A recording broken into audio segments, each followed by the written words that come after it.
What's going on YouTube? I'm Andrew Crawford, the HD legend, your boy, the GOAT, not the GOAT, but I'll call a GOAT, close enough, am I right? I think I'm right, and today on the channel, as I promised in my most recent video, I will be continuing my top 100 wrestlers of all time journey with numbers 80 down to 71, and these are probably the most this is probably the most unique group because it's a lot more mid-carders, or currently they're mid-carders, and legends. Like, that's the mix you're gonna see.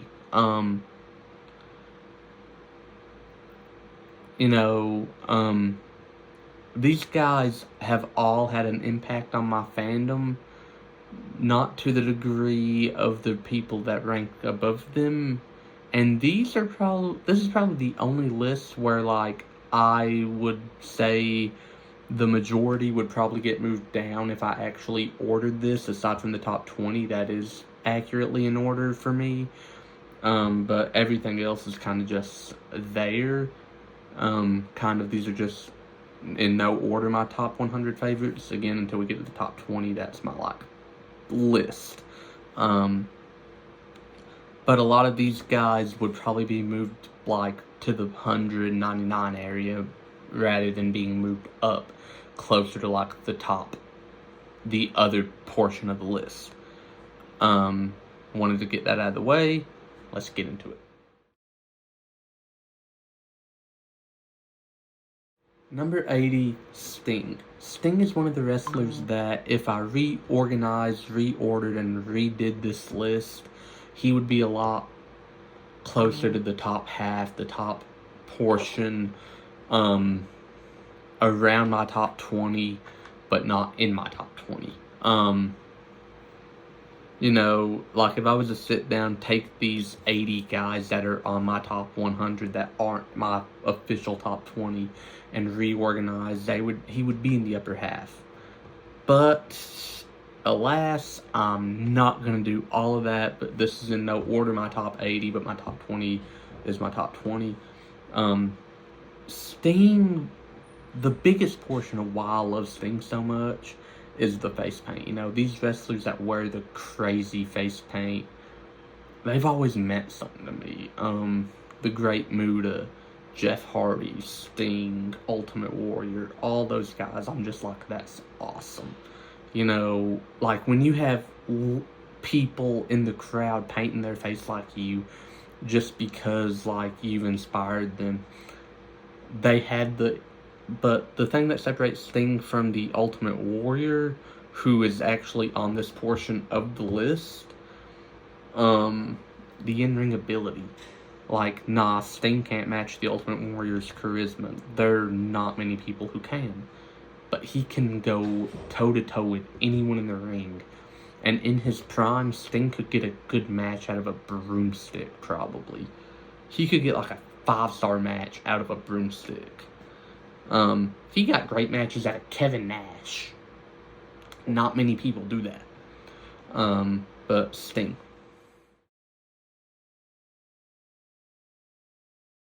79, Andre the Giant.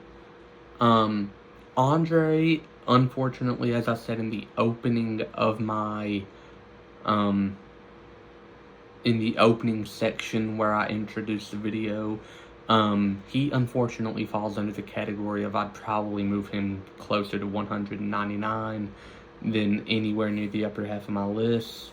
He might actually, honestly, would end up staying, like, here because, yes, I love Andre, but no, he's not, like, the most impactful of my top 100 favorites.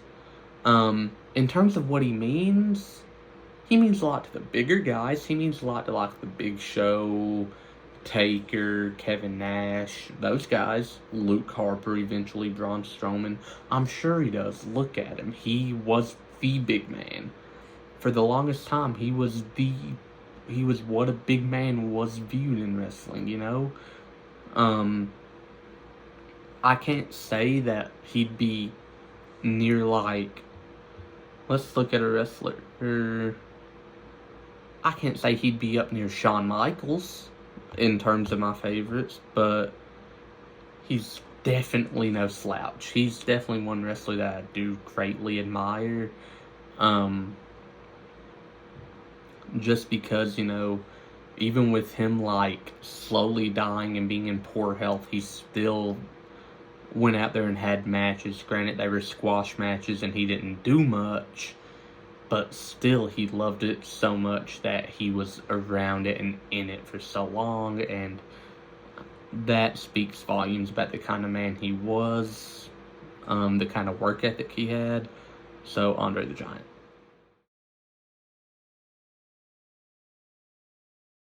'78, Kenny Omega. Kenny is a wrestler that would find himself at about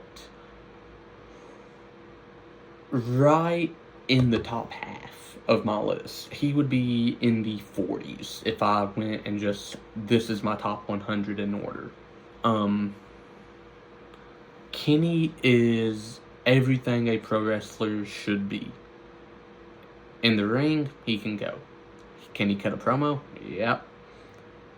Does he have sneaky athleticism? It's not sneaky because the man is in phenomenal shape, and this man's just out here doing some of the coolest over-the-top rope stuff you've seen. He can wrestle a stiff match like an actual Japan match where he spent most of his career, or he could probably go to the WWE and wrestle like a kind of more laid-back style. And that's cool. He can adapt. Has he ever been the best pro wrestler in the world?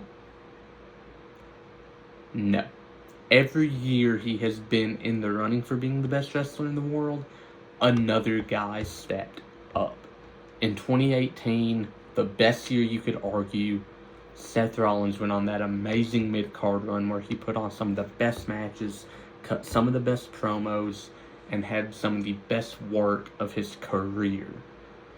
2019, when AEW first opened, you could honestly give that to Cody Rhodes. You could maybe give it to Kofi just for the year he had. I'm not saying Kofi couldn't out-wrestle Kenny, but I'm saying like the year Kofi had. But I will give credit where credit is due. Omega is one of the most phenomenal talents the wrestling world has ever or will ever see again. Again, he would probably find his way right at the top half of my favorites list. But Kenny Omega.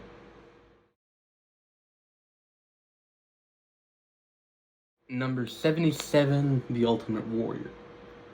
Like I said with Sting, the face paint, bro. That is what draws me to Ultimate Warrior. It's what draws me to the Great Muta, Jeff Hardy, Sting, Finn Balor. Some of the best face paint wrestling, one of the best art of a face paint wrestler, like it's crazy. But Ultimate Warrior also finds his way on this list because of the charisma. I remember the night after WrestleMania 30, after Daniel won the title, Ultimate Warrior cut a promo that made me believe he could come back and have another match. And that is saying something given that the last time he'd wrestled was like the 90s. He's one of those that while he didn't do much in ring, everything he done, he maximized the opportunity. Like, I've never seen like a just running body splash be so devastating. I've never seen a gorilla press slam be so, again, devastating. Now, however, if I was to rework my list, again, Warrior would be falling back a little bit. As is the case with a lot of the golden era guys. Like, he's not on this list. Thank God I can't stand him. But if Hulk Hogan was on this list, he would be in the very back half. A lot of guys from the 80s are, unfortunately. That's just the way it is. Ultimate Warrior.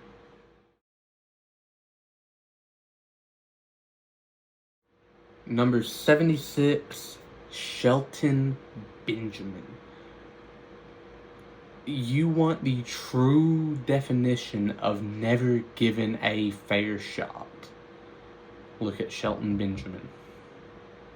The only thing he has in common with the OVW class of 02, which is the equivalent of like the 96 and the 03 NBA draft classes, that is how stacked this roster is the single fact that he has a pinfall victory over Triple H. Never won a world title. He did win the tag titles and a lot of mid-card gold, but he was never gonna be that guy. And that sucks, because Shelton Benjamin had some amazing talent. He did these death-defying moves that, like, you know, you expect it from like a Jeff Hardy or a Mick Foley, but you wouldn't expect Shelton to be the guy that does, given that he was an actual wrestler, like collegiate style for the University of Minnesota, which is actually a very well-respected wrestling program, fun fact. Shelton, again, unfortunately would be in the back half. He might actually stay. Again, a phenomenal talent, and if he had ever been given the world title, he could have worked wonders with it, just like anyone else in his draft class. Essentially a draft class. Which, that draft class was John Cena, Batista, Randy Orton, and Brock Lesnar. And Shelton Benjamin is the proverbial redheaded stepchild of the bunch.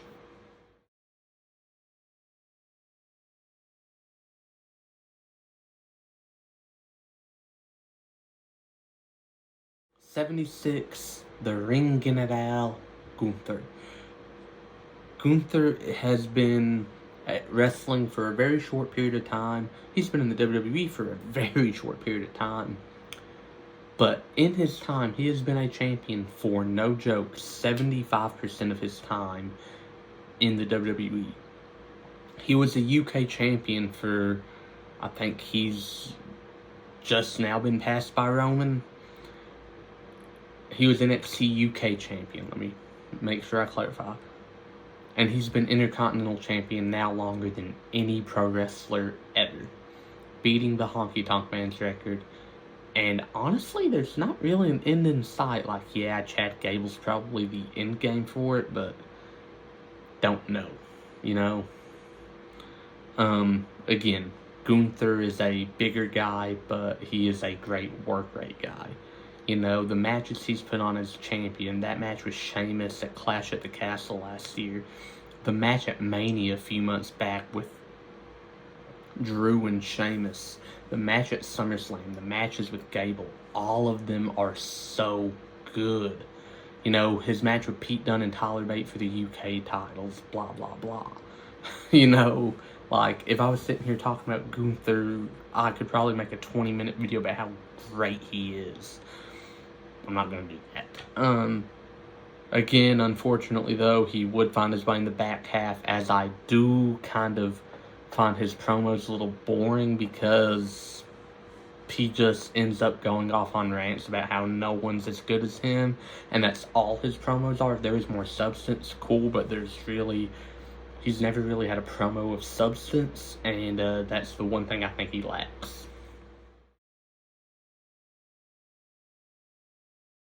Number 73, Jack Swagger. A two-time All-American at the University of Oklahoma in wrestling, a former World Heavyweight Champion, United States Champion,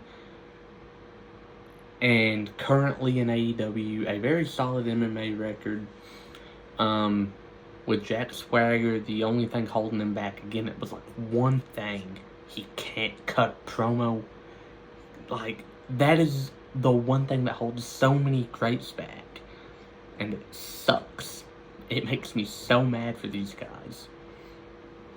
Like, Jack could go out there and give you a barn burner with the majority of the company, but he couldn't talk.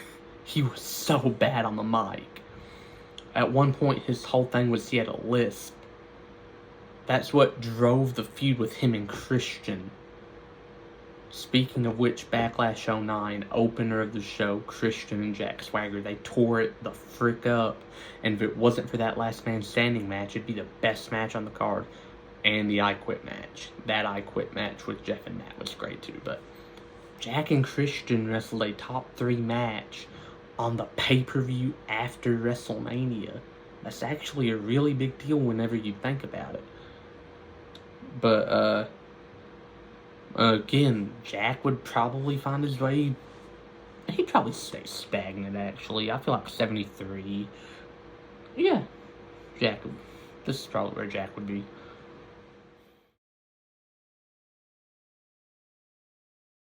72, X-Pac. X-Pac is one of those guys that he was always great, but he was always in factions, you know? He was always in, like, X Factor, or NWO, or DX, you know? He never really got a chance to shine as a single star, except for when he was 1-2-3 Kid and got a BS victory over Razor Ramon. Which is when they actually started calling him 1-2-3 Kid, because they were just calling him the Kid. And that's cool, you know? X-Pac's one of those guys that if you given him a chance, like, I'm not saying he was world champ material, no. Not in the Attitude Era. He wasn't gonna hang with Rock, Austin, Triple H, Undertaker. But, like, the Intercontinental title division, I could definitely see him having good matches with Jericho, Benoit, and guys like that. And X-Pac would also probably stay stagnant, you know? Like, he wouldn't be up there with... He definitely wouldn't be up there with, like, Daniel Bryan and Shawn Michaels, who, whenever I get to them, I will explain that it was so close to putting them in my top 20, but they just fell short. Spoilers. But, you know, X-Pac's one of those guys that, again, he can talk. X-Pac had everything. He was just in the wrong era.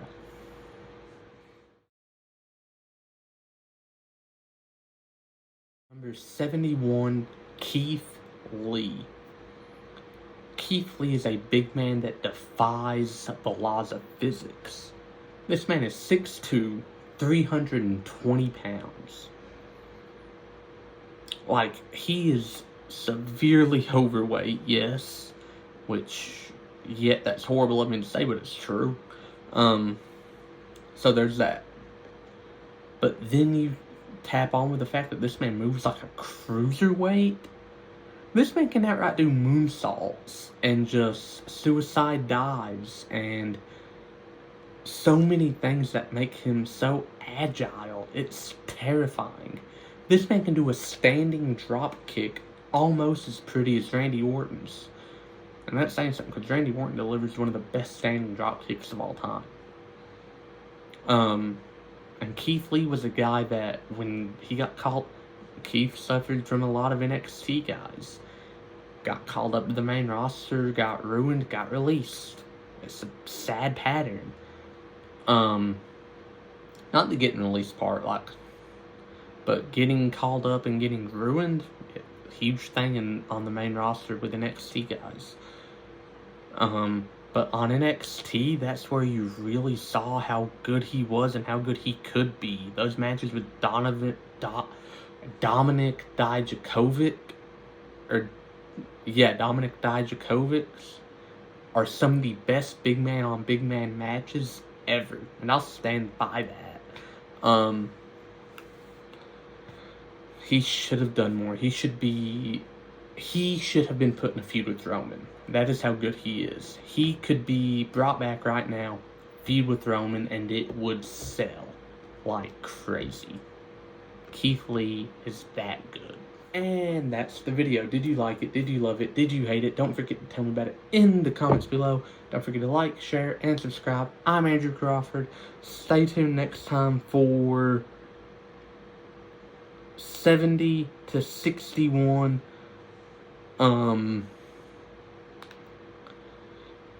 And with that being said, unlike John Cena, I can see you and I will see you very soon.